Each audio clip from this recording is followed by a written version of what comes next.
adalah anak bini yang di rumah dan bantu modal usaha ang. Tapi anak bini ang memberasihan rumah den. Beberapa contoh empati palsu dalam kehidupan sehari-hari. 1. Di tempat kerja. Situasi.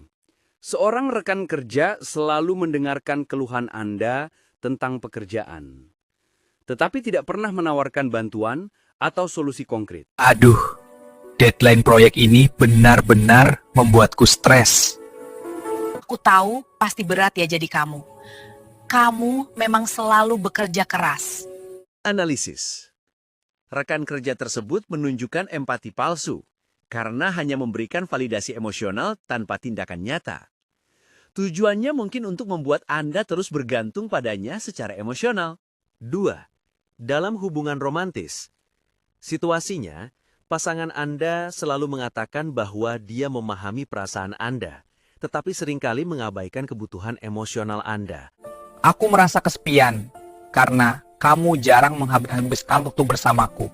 Aku mengerti kok, kamu memang butuh perhatian. Tapi aku kan sibuk kerja. Analisis. Pasangan tersebut menunjukkan empati palsu karena meskipun mengakui perasaan Anda, dia tidak mengubah perilakunya. Ini bisa jadi cara untuk menghindari tanggung jawab dalam hubungan. 3. Di lingkungan keluarga. Situasi. Seorang anggota keluarga selalu bersikap manis dan perhatian saat Anda sedang sedih, tetapi kemudian menggunakan informasi tersebut untuk mengendalikan Anda. Aku merasa gagal karena tidak mendapatkan promosi di kantor. Aku tahu kamu kecewa. Kamu memang terlalu perfeksionis. Untung ada aku yang selalu mendukungmu. Anggota keluarga tersebut menunjukkan empati palsu karena menggunakan kerentanan Anda untuk merasa lebih superior dan mengendalikan Anda. 4. Dalam persahabatan. Situasi, seorang teman selalu ada saat Anda membutuhkan dukungan emosional, tetapi tidak pernah memberikan saran atau perspektif yang objektif. Aku bertengkar hebat dengan pacarku. Aku tidak tahu harus berbuat apa. Aku tahu kamu pasti sakit hati. Kamu memang terlalu baik untuknya.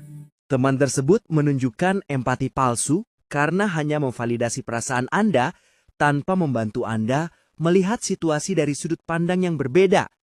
Ini bisa jadi cara untuk mempertahankan Anda dalam keadaan emosional yang rentan. 5. Di media sosial. Situasi. Seseorang memberikan komentar yang tampak peduli di unggahan Anda, tetapi sebenarnya bertujuan untuk mendapatkan perhatian atau validasi dari orang lain. Contoh, Anda